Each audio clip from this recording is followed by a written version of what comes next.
सभी दोस्तों को सलाम नमस्कार। एक बार फिर से स्वागत है आपका स्टडी 11 में। मैं हाजिर हूं नदीम आपके साथ एमसीक्यूज ऑन 15 सितंबर 2021 को लेकर के। जी हाँ दोस्तों, के this is me for you. जी हाँ, और आइए, हमारा स्लोगन है स्टडी 11 नेवर गिव अप। और फिर ये courtesy the Hindu, Wikipedia, Google and others. और उसके बाद फिर आइए कि अगर आप स्वयं हार नहीं मानते तो यकीन मानिए आपको इस दुनिया में कोई नहीं हरा सकता। जी हाँ, आप पूरे इसको स्टडी करेंगे अपने लाइफ को तो मालूम यही होगा कि जहाँ जहाँ पर आपने हार मान ली है वहाँ वहाँ पर यकीनी तौर पर आपकी हार हो गई है। और जहाँ जहाँ पर आपने ये सोच लिया कि नहीं मुझे जीतना है और मैं जीत ही लूँगा, अपने आप पर भरोसा था, तो आप वहाँ पर जीत गए थे। इसलिए दोस्तों आगे बढ़ते रहिए और अपने आप पर यकीन रखिए, एक दिन आप ज़रूर जीत जाओगे। आइए तो इसी कड़ी के साथ हम पहला क्वेश्चन आपके साथ शेयर करते हैं और देखते हैं कि अलीगढ़ न्यूज़ में आया, वहाँ पर माननीय प्रधानमंत्री जी ने इनॉग्रेशन किया राजा महेंद्र प्रताप सिंह यूनिवर्सिटी का। और फिर जो जो बातें सामने आई अलीगढ़ के लिए, ये है दो स्टेटमेंट यहाँ पर, वो देखते हैं क्या क्या स्टेटमेंट है। पहला स्टेटमेंट है it is a node of the defence industrial corridor. जी हाँ, और दूसरा है a central university named after the freedom fighter Raja Mahendra Pratap Singh, both none of the above. यह जैसा कि आपको मालूम होगा कि अलीगढ़ एक इंडस्ट्रियल नोड बना है इंडस्ट्रियल कॉरिडोर का, डिफेंस इंडस्ट्रियल कॉरिडोर का। और दूसरा डिफेंस इंडस्ट्रियल कॉरिडोर कहाँ पर है वो आप बताएंगे। जी हाँ, और दूसरा जो यहाँ पर स्टेटमेंट है वो है इट इज़ यहाँ पर एक सेंट्रल यूनिवर्सिटी का जो यूनिवर्सिटी की जो यहाँ स्थापना की गई राजा महेंद्र प्रताप सिंह जी, ये सेंट्रल नहीं बल्कि ये स्टेट यूनिवर्सिटी है, स्टेट ऑन यूनिवर्सिटी, यानी कि उत्तर प्रदेश गवर्नमेंट के द्वारा संचालित होगी ये यूनिवर्सिटी। तो यहाँ पर जो आंसर होगा 1 is the answer. Okay, 1 is the answer. आपको मालूम होना चाहिए कि राजा महेंद्र प्रताप सिंह जी ने ही अलीगढ़ मुस्लिम यूनिवर्सिटी को ज़मीन दान में दिए थे। नेक्स्ट आते हैं हम लोग और देखते हैं कि formal negotiations for proposed India with which country free trade agreement will begin on November 1st। Australia, UK, France, Japan. The answer is UK. UK के साथ हम लोग 1 नवंबर को से शुरू होगी फ्री ट्रेड एग्रीमेंट पर वार्ता। Next, choose the correct statement. According to the Indian SARS-CoV-2 genomics consortium, the 2 coronavirus variants Mu and C.1.2 variants are recently identified by the World Health Organization। दूसरा स्टेटमेंट है the INSACO is a consortium of laboratories tasked with analyzing emerging coronavirus variants। Options are here, only A, only B, both and none of the above।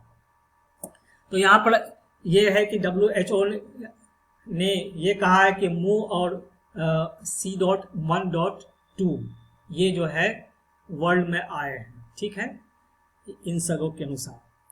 लेकिन इंसैगो क्या है उसके बारे में यहाँ पर दूसरा स्टेटमेंट है। इंसैगो एक कंसोर्टियम ऑफ लेबोरेटरीज है जिसका काम है कोरोना वायरस के वेरिएंट्स को क्या करना, जो वेरिएंट्स कोरोना वायरस वेरिएंट्स के इमरजेंस को देखना और उस पर एनालाइज करना और उसी के अनुसार स्ट्रेटजी बनाना। यहाँ पर दोनों स्टेटमेंट सही है, तो answer is here, both are the correct answer. जी हाँ, यहाँ पर देख लेते हैं कि 30 अगस्त को WHO ने कहा कि यहाँ पर जो एक वेरिएंट है जिसका नाम है B.1.621 इंक्लूडिंग B.1.621.1, ये एक वेरिएंट्स ऑफ इंटरेस्ट है जिसका नाम दिया गया है मू। और ये VOI क्या है, VO यानी वेरिएंट्स ऑफ इंटरेस्ट जो है, यानी कि एक स्टेप लोअर देन VOC, यानी वेरिएंट्स ऑफ कंसर्न, चिंता के विषय से एक स्टेप कम हो गया। और ये कहा कि यानी कि ये जो has mutations that potentially allow it to evade the protection conferred by the vaccine, यानी कि वेरिएंट्स जो है ये कि इसको उतना पोटेंशियल है कि वो protection conferred by the vaccine को इवेट कर सकता है। और ये ग्लोबली अभी कम है, यानी कि ये डिक्लाइन हो चुका है 0.1%, और ये प्रीवेलेंट देखा गया है कहाँ 39% कोलंबिया में और इक्वेडोर में 13%, जहाँ पर कंसिस्टेंटली इंक्रीज कर रहा है। दूसरा जो वेरिएंट है वो है C.1.2, और जो कि सब वेरिएंट है, सब लीनियज है C.1 का, और ये साउथ अफ्रीका में देखा गया है, लेकिन ग्लोबली ये स्प्रेड नहीं हुआ है। तो आपको हमने मुंह के बारे में बताया, C.1.2 के बारे में बताया, इंसेगोक के बारे में बताया, जी हाँ, और वेरिएंट्स ऑफ इंटरेस्ट और वेरिएंट्स ऑफ कंसर्न के बारे में बताया। चलिए नेक्स्ट आते हैं। आप ये भी बताएंगे कि कोलंबिया और इक्वेडोर किस कंटिनेंट में है। जी हाँ, ये क्वेश्चन आपके लिए। नेक्स्ट आते हैं, हम लोग देखते हैं question number 4। Tiranga Sankalp Yatra in Faizabad town of Ayodhya district was organised recently by INC, BJP, all of the above. The answer is आप। जी हाँ, क्या आप पार्टी ने वहां पर तिरंगा संकल्प यात्रा निकाला, जहां जिसको मनीष सिसोदिया जी वहां पर इसको एड्रेस कर रहे थे। तो क्या भाजपा ने भी बड़े तंज कर दिए उन पर। तो आइए चलिए चलता है सब। आइए नेक्स्ट देखते हैं। On the occasion of Hindi दिवस समारोह 2021, द बुक नेम्ड आज़ादी का Amrit Mahotsav was released by Narendra Modi ji, Amit Shah ji, Rajnath Singh ji, none of the above। जी, the answer is Amit Shah. जी हाँ, माननीय होम मिनिस्टर। नेक्स्ट आते हैं हम लोग और देखते हैं कि the 48th human right council was held in Geneva, New York, Paris, Rome. The answer is Geneva. और यहाँ पर एक मिशेल बेचलेट जो है ह्यूमन राइट कमिश्नर जो है, उनके एक स्टेटमेंट पर हमारे जो प्रतिनिधि थे उन्होंने कहा कि ये अनुचित है, उनका ये बयान अनुचित है। उन्होंने कहा था उन्होंने क्या कहा था, उनके Mrs Bachelet had expressed her concern about the frequent disruptions in communications that continue to affect the Kashmir regions। तो उन्होंने यही कहा था कि भाई लगातार व्यवधान हो रहा है, ये चिंता का विषय है। इसी पर जो हमारे इन्वॉय वहाँ पर थे उन्होंने कहा कि नहीं भाई ये अनुचित है आपका ये कहना, हम कश्मीर पर पूरा ध्यान दे रहे हैं। जी हाँ, चलिए तो आते हैं नेक्स्ट क्वेश्चन पर और देखते हैं कि भारतीय नौसेना यानी कि इंडियन नेवी ने डोर्नियर एयरक्राफ्ट किस कंट्री को लीज पर दिया। Bangladesh, Maldives, Guyana, Mauritius. To which country the Indian navy has given Dornier aircraft on lease. तो Bangladesh, Maldives, Guyana, Mauritius. Answer is Mauritius.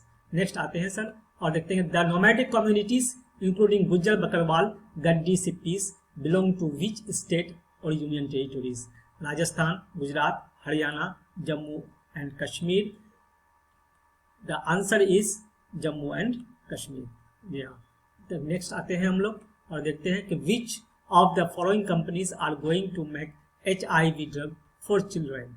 जी हाँ, Cipla, Pfizer, Emcure, Laurus Labs. The answer is Laurus labs.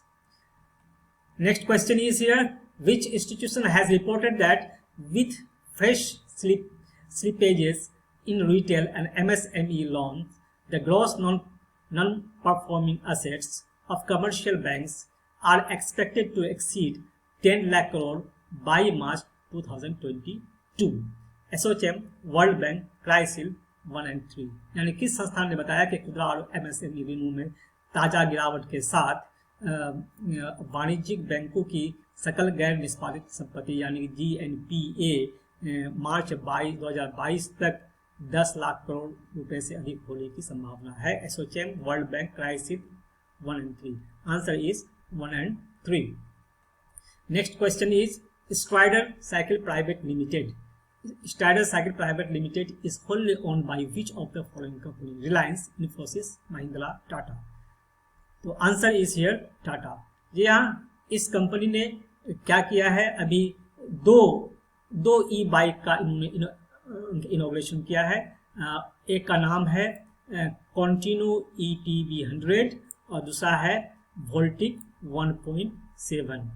ये दो ई बाइक्स हैं जो इन्होंने इंट्रोडक्टरी प्राइस इसका रखा है 37,900 एंड 29,995।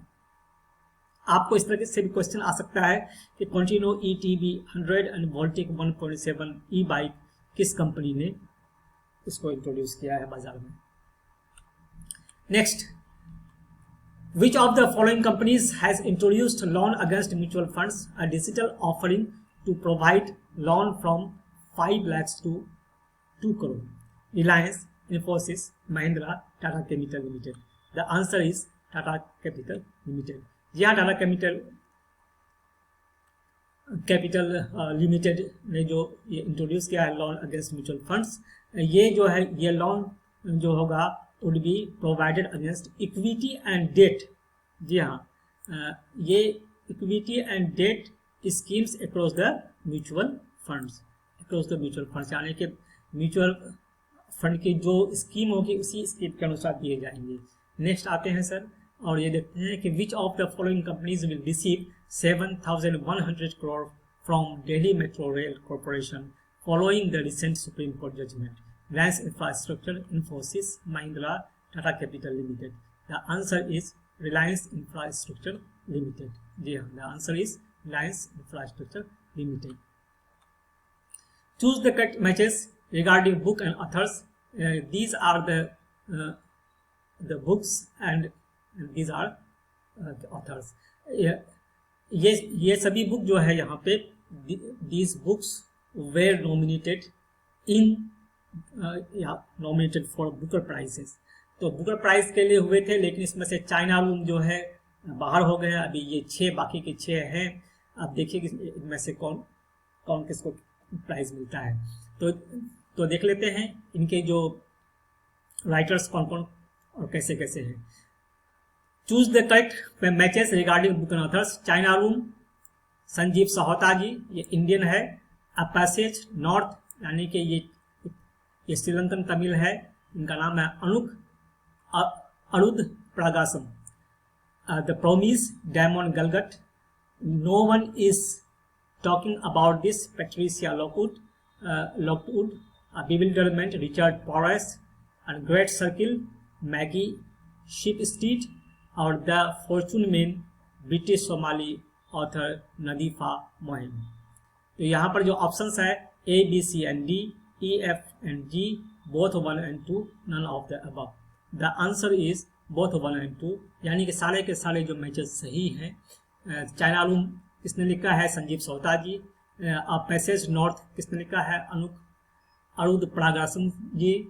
और द प्रोमिस किसने लिखा है? डायमंड गलगट जी। और no one is talking about this Patricia Lockwood, और bewilderment Richard Richard Powers, great circle Maggie Shipstead, the fortune men British Somali author Nadifa मोहिम।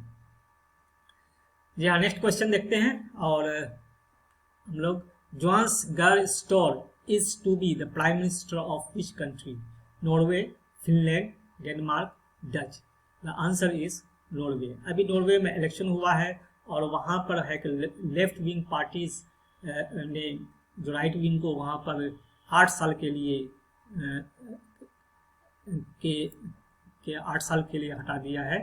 और ये जो जोनास गर्ल जो होंगे set to be the next prime minister.